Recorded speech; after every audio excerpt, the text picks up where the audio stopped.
reading a lot of the students' exams lately, and I haven't gotten to the like the final question where they are supposed to use their creativity and also their knowledge. They're just sort of like reproducing knowledge in the questions, or just asking them questions if they sort of like know the names of tools and so on. And I was thinking that okay, we have to stop with these types of questions and so on, because they are I don't see the necessity or why we should be asking these questions, checking if they sort of like know the names and so on. So this is sort of like the final year with this type of questions. So now I'm thinking that, okay, I want to have them to show the same type of knowledge, but in that they sort of like use it in a creative way, or they so that it's actual knowledge then, that and that they can bring it in for themselves, so that for instance, that how would you make something, and what type of tools would you be using and so on, and so that there's like both brain halves are sort of like being used. Employed, yeah. Yeah. and I guess that would be more interesting for me reading as well, because now it's just a hassle, and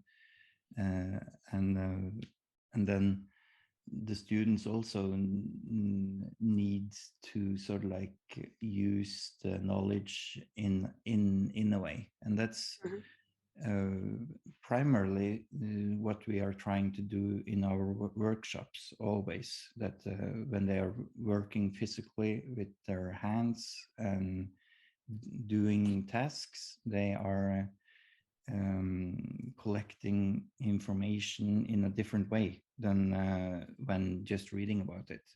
So that was quite interesting to sort of like read the logs from the international students that are visiting Norway, and the Norwegian students that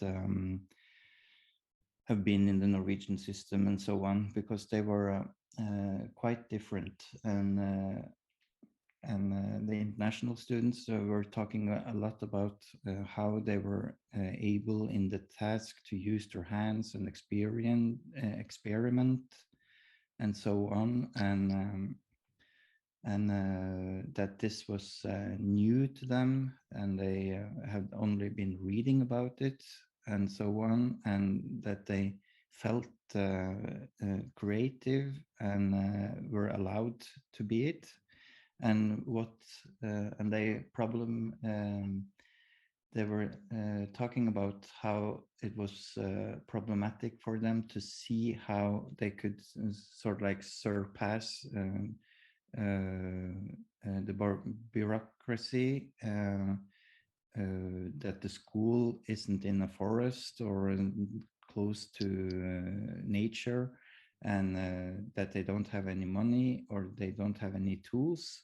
So, but they still said, but I'm going to be a teacher like this in the future. I will find a way, in a way. And and reading the Norwegian process logs then was quite different, because they were more focused on the process that they were going through, and what type of tools they were using, and where they had obstacles and so on, and how they were able to work through the task, and were sort of like missing a little bit about what they wanted to achieve, or how they would take this knowledge with them. So some of the students, we actually, when we gave them the grade, this is like a wonderful process log, but in the future we want you to sort of like take some of the knowledge that you have and sort of like think about how you will use this in school with your own pupils and so on. So my point then is that sort of like having all these facilities and not being having them taken away, they've been in this system and they are just used to that. Okay, arts and crafts are like this. They tend not to sort of like reflect so much about this also. What is If it you for? understand what I'm trying to say. So I'm talking about when you don't, if you have not too much, if you have too much of something, or you don't have the opposite, you can't really tell what you have, like the foreign students that hadn't experienced this. They were so much more aware of what they were experiencing, and made a big point out of it, and like the Norwegian students didn't. And in the Norwegian curricula, we are focusing on that the students or the pupils should have like open tasks, that they are supposed to use their own creativity and so on. And now I'm started to think that, okay, maybe there also should be tasks that are completely opposite, that you don't get to use your creativity, and that you're just supposed to do like this, that you sort of like get the experience of, okay, this is a closed task, and this is an open task, so that you know the difference of a closed and an open one in real life too. And making yourself more available for reflecting and so on. And I guess when we are sort of like working with creativity, we're sort of like making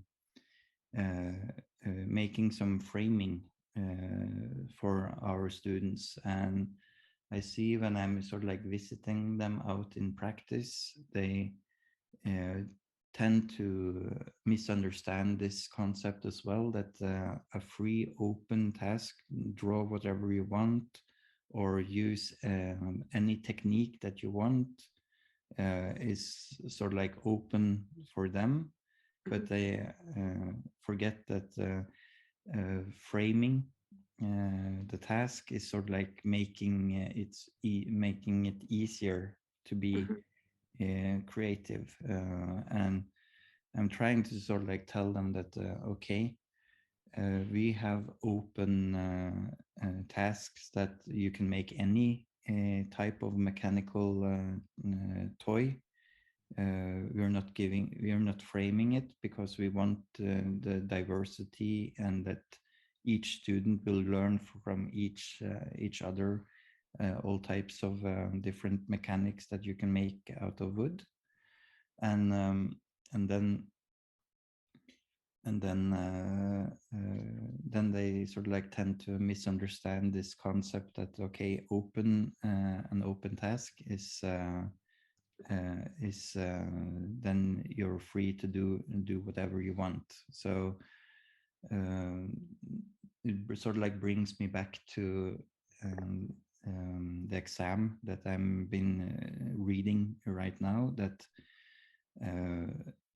one of the criteria should be how that you are framing the tasks that you're giving, and if you're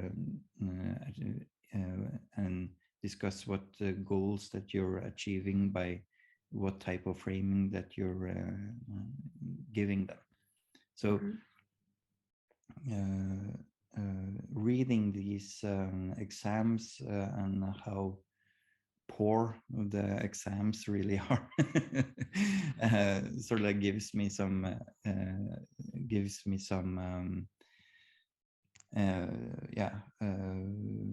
energy, or like I want to change it and make and sort of like frame the whole semester so that they understand that okay, every task, everything I do is going to end up in Designed with the purpose. With a purpose, yeah. So that's I feel that's quite interesting, and especially since this semester, the fall semester for the second years are about design and architecture, and that they are going to use their knowledge more in creating something, and they're creating their own designs, and they have to be use their creativity then, which sort of like brings me into one article that I want to write, and that's about how different materials are sort of like giving the students or anyone different types of resistance, and this resistance then is I want to investigate how this forms the students' creativity or their experience about their creative processes. So in textiles, the material are opening up for a different type of process and how you work with it compared to ceramics and wood.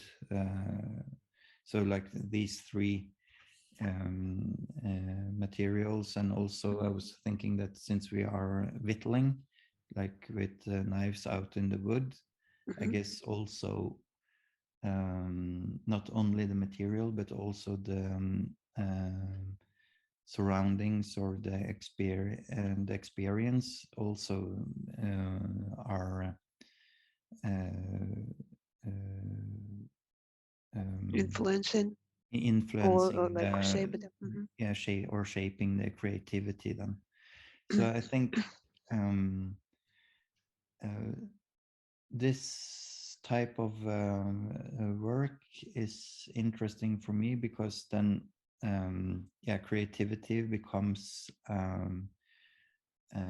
is not a constant anymore. It's like a little bit more fluid. That but of course I haven't finished the article, so this is just a hypothesis, or I've been reading the logs that I'm going to analyze, but I haven't put the right optics on, so I'm not sure about my findings. But I think if creativity then sort of like or the experience of creativity can be seen as more fluid, and that the students are experiencing that and are able to reflect on that in their student logs. I think that's quite interesting to sort of like build on. And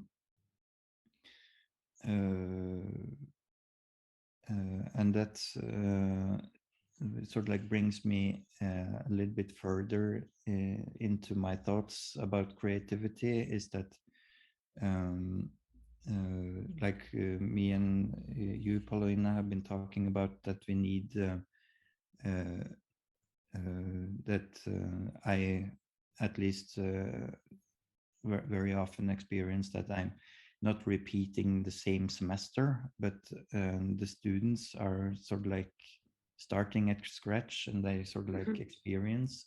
And I would like them more to see that they are a part of a developing development, that okay, the students last year were there and had these types of experiences, and they can sort of like reflect on okay, we want to push it further, or we want to go in that same direction and dig deeper and so on, that they are able to see or hear about and discuss what the earlier students have been doing, and take it from there then. And I think that's also making it possible for them to be more creative, because they are achieving some or getting some knowledge. And then this is another project in a way, because you say that well, don't give them too many examples, or because then they are influenced and their creativity is sort of like lowered, and they will regenerate what they have seen and not use it as inspiration. And I was hoping that okay, maybe I could sort of like disprove this in a way, that it's possible to do something about that, and that there are other mechanisms that are creating this than the actual inspiration and so on into stuff. Is like one other project that I was talking to you about when I was trying to fix one of the problems that the students were talking about in their student logs, that was about that well, this material was so difficult, it was hard to handle, and it sort of like stopped my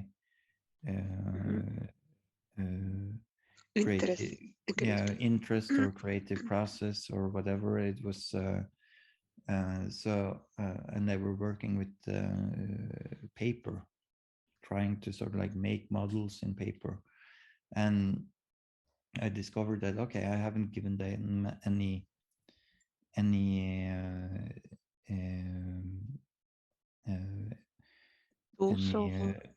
techniques or how to use paper and so on. And I was thinking, okay, what can you do with paper? Well, you can cut it, you can when you can fold it, and you can puncture it with different tools like needles or whatever, and so on. And I was thinking, okay, I am not going to stand there and sort of like help them fold the paper and so on. And the first task in this period then was that, okay, we were going to have a paper workshop, and you're going to experience, and we will stop, and then we will categorize what type of technique that you have been using and so on, and everything was good so far.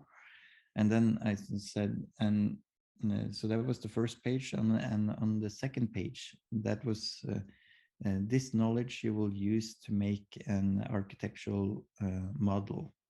And then, well, 2/3 of the group wrote in their process logs that, oh, it was so difficult and hard to have this workshop, because the only thing I was thinking about was the task on the second page was that was going to end up as the architectural model.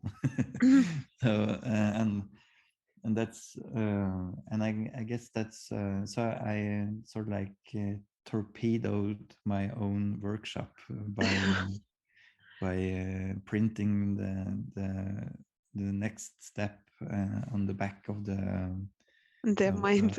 back of the in the back of their mind, yeah. Because I think if the first task had been to enjoy this workshop and sort of like experiment and find different folding techniques and everything like this, and not knowing anything about what they're going to use this for, it would have worked out better. But then it becomes like almost like an actual diffractic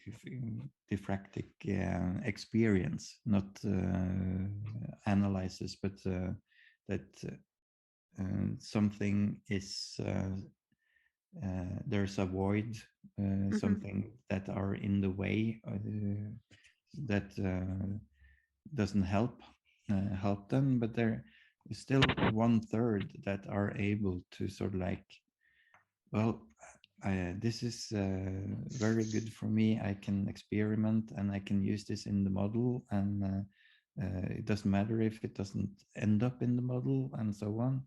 So, but it was still too many that were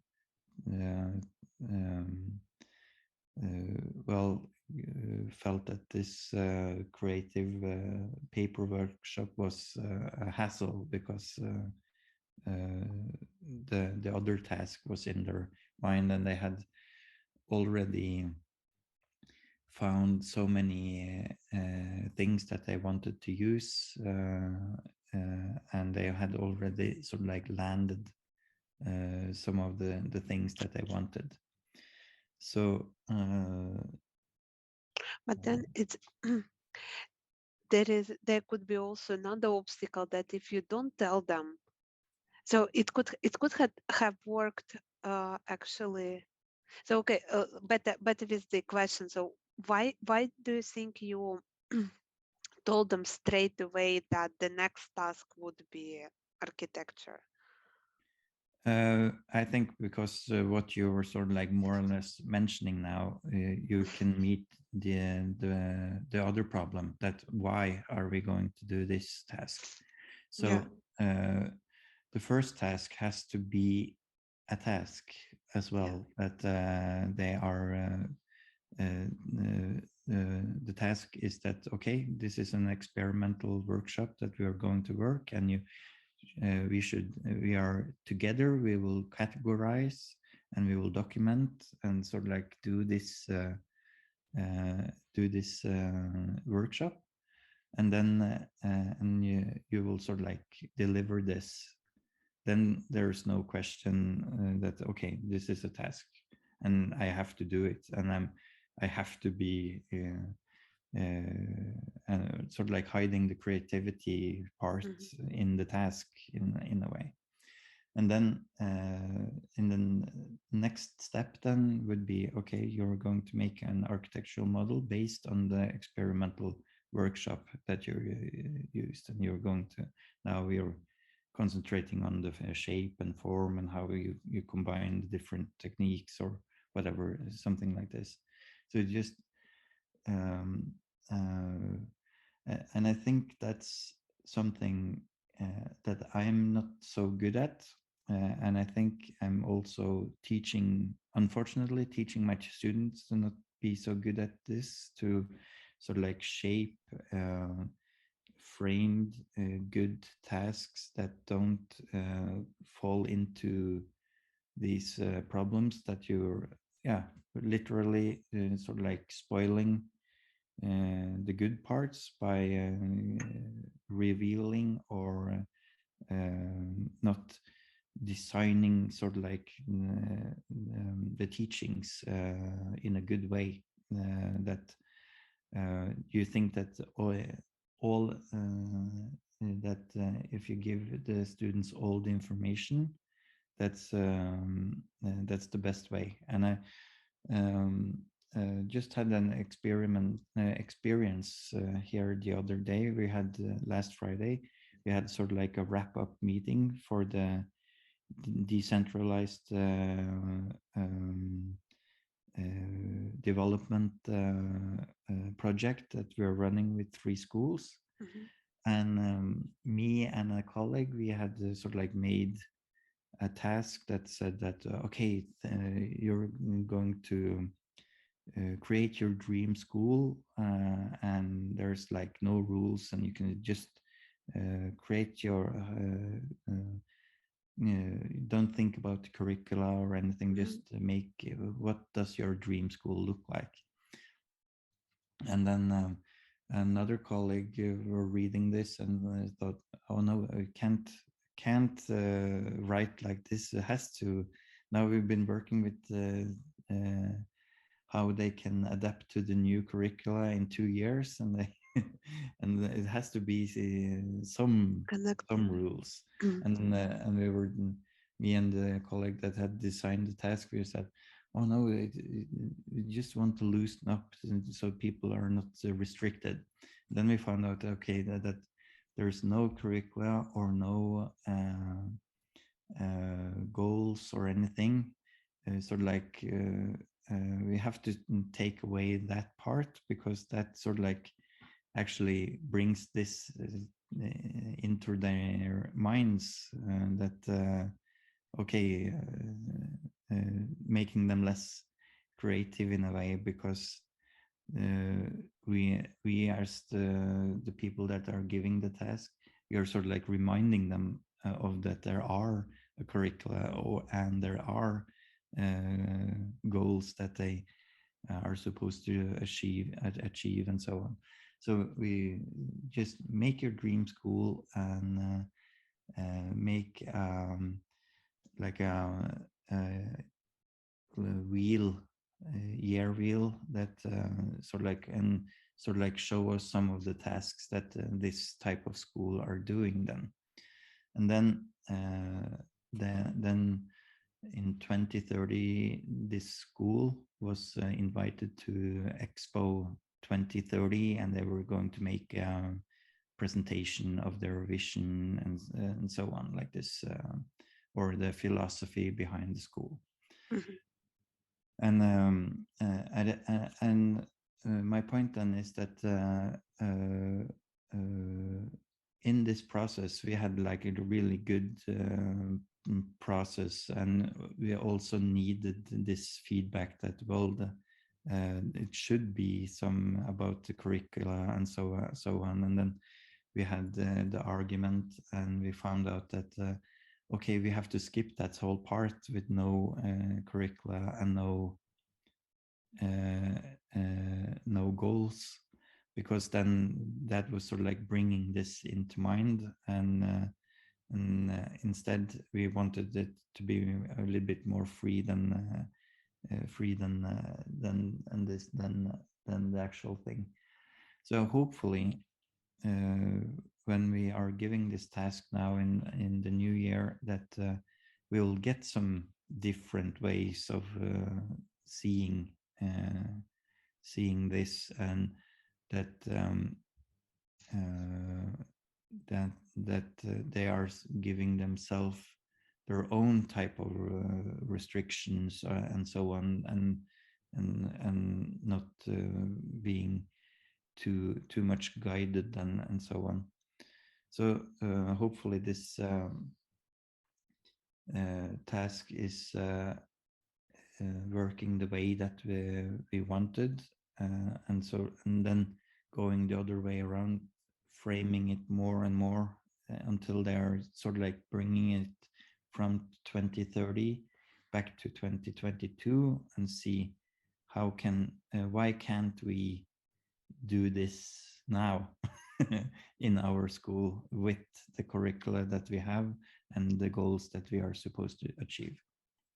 So and then hopefully with the discussion with the colleagues, we are able to not sort of like write the second task on the back. It's just that they are going to discuss the dream school, and then the next task, you're going to be at Expo. You need to tell about the experiences you have and make a poster. And then the third task, how can we use the experiment back into the school? So I think when it comes to creativity, it's always there, but there's always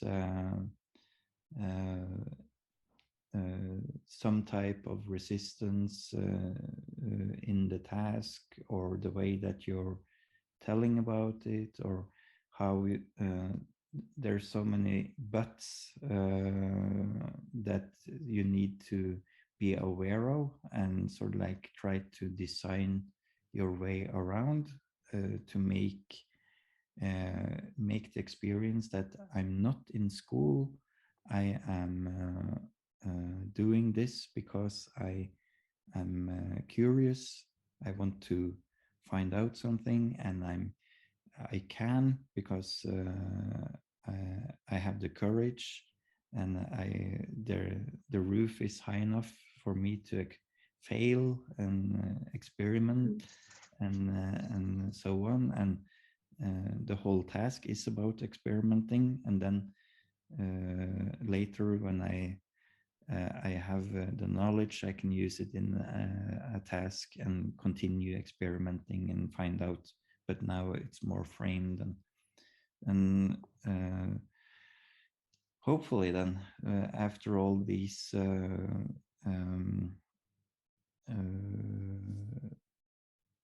thoughts that I've had, I'm able to sort of like use this for next year in my second year, and also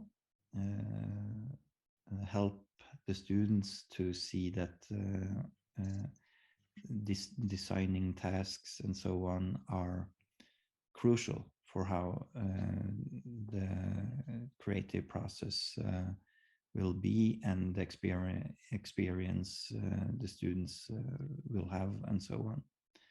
So like when we were talking about that we would use the second year students as for an experiment, and then I sent them away with a task that they would talk about, look at any type of situation that they were sort of like trying to get the students to be creative, or if they experience creativity among their students while they were not thinking about it, and so on, so that they were just recording any types of experience that they had from the creativity, and hopefully they will bring back some interesting knowledge about this as well, that I see that well, that they I'm not hoping that they are failing, but that they sort of like get some more interesting knowledge than about that. Okay, well, it's not just be creative. It's not the way. It's you have to sort of like be very conscious about how to put people in a creative situation. Is my yeah, more or less my final point after a long monologue. How would you define, do you think it's possible at all define creativity, or more like a definition in terms of what makes creativity, or what you feel is in creativity? What makes creativity creativity? Now, the reason why I'm so interested in creativity is I've never had any problems with being creative, or it's more the opposite way, that I'm have to sort of Too like creative. block it out, and then so it become I'm so curious about how is it possible to not feel creative at any point, or how is it difficult to sort of like see it a different way, or changing it and so on. So so these experiences that I'm been talking about here is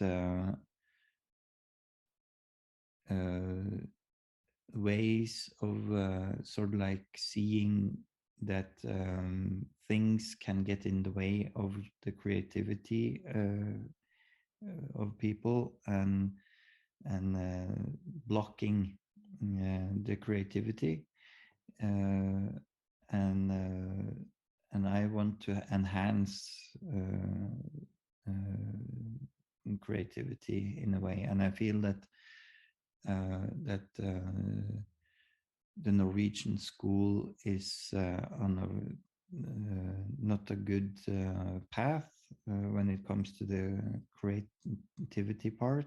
That there are too many goals to achieve, and tasks that are that the teacher knows the right answer to. Like with my exam that I've been looking at, and hopefully I'm able to sort of like make a school that Pippi Longstocking would have attended longer than one day, because she said there's no use of going to school because the teacher is only asking questions she already knows the answer to. So why should I be here and answering these types of questions? So that's Pippi Longstocking's one day at school. and I guess if I'm sort of like achieving some of what I want,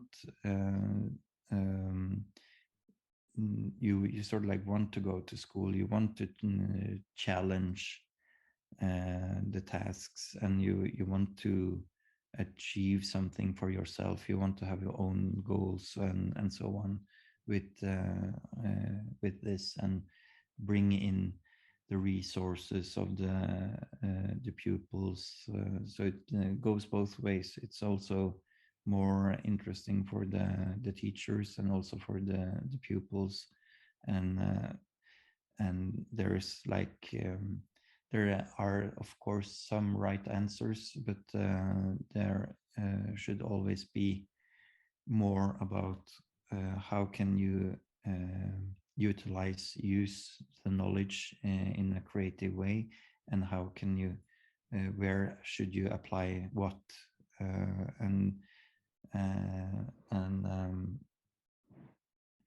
I think I see that in the wood workshop a lot, that if they have had math and I can show them how they are supposed to what they can do to achieve the goal, but I also know that you can also put this into use your knowledge about math, and you can sort of like calculate what it's supposed to be. So I think like the creativity part that you were asking about, it's it's something that has to be unveiled in a way, and it has to be guarded or guided, and it's sort of like a little bit precious,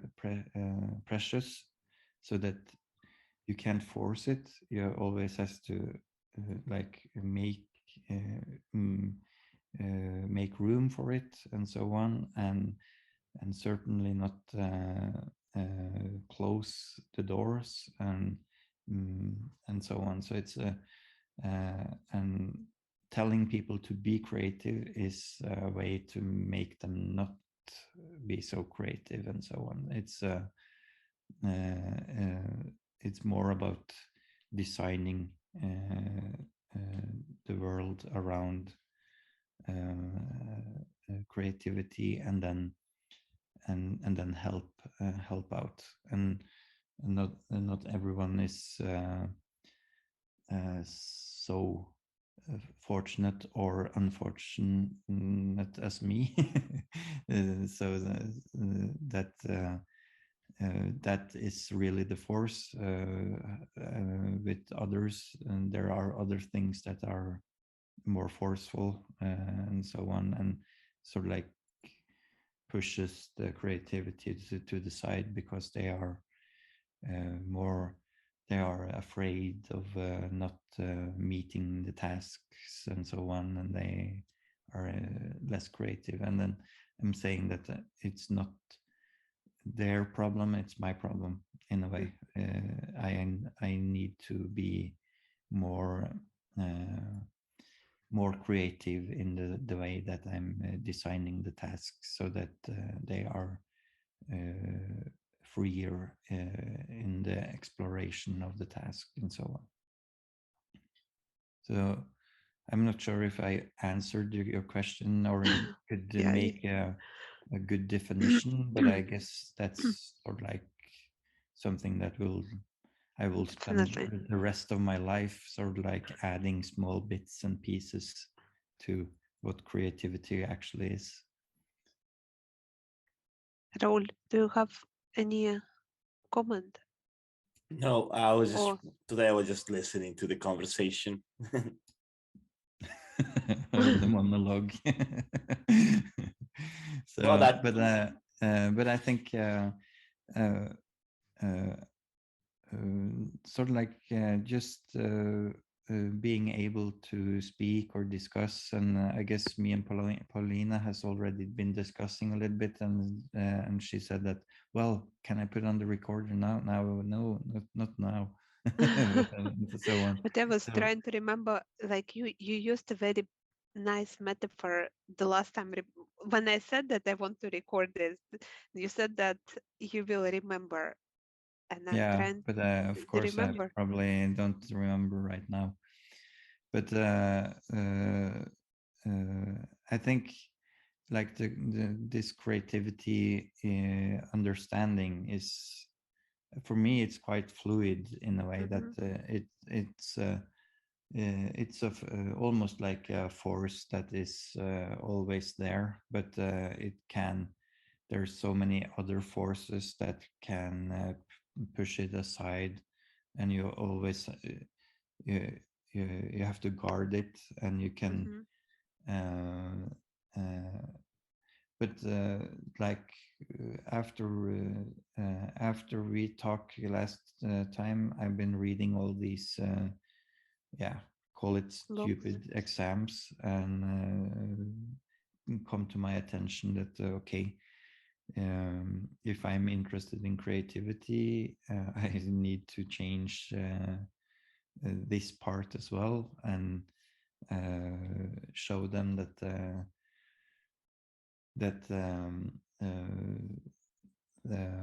we are sort of like building, using some building blocks, and we're building and end up with something that they can reflect on in an exam and so on, and that they can also use their creative knowledge in how they are answering the exam and so on, and that all these building blocks sort of like comes together then.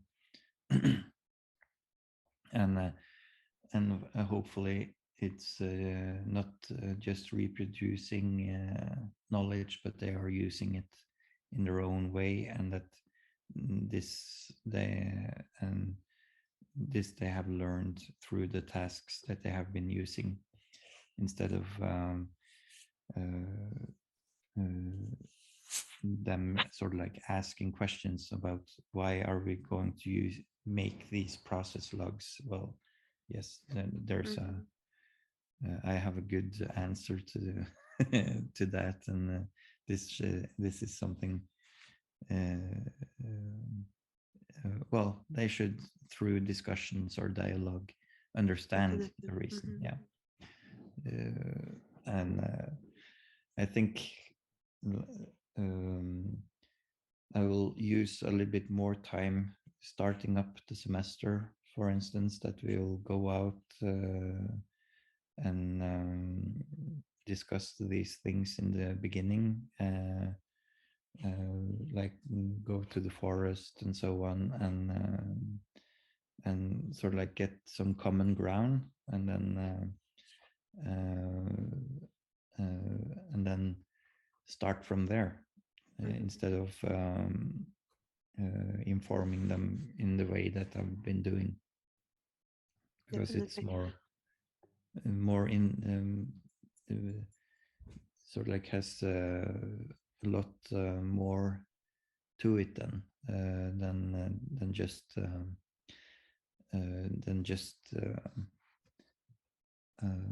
well, I'm sort of like reinforcing the things that I don't like by giving them what they think they need because they come from a system or the other. So I need to be different, and by inviting them into the forest the first day of school, I hopefully can sort of like show them that we are doing it a different way and so on, and discuss with them and level with the students at a different level, and not being so afraid of giving them too much information, or the information about the students from the year before, and sort of like say that, well, we are this now, we have reached so far, now we want to reach further, and so on. So I think that's more interesting way of experimenting or understanding how things are also in real life, that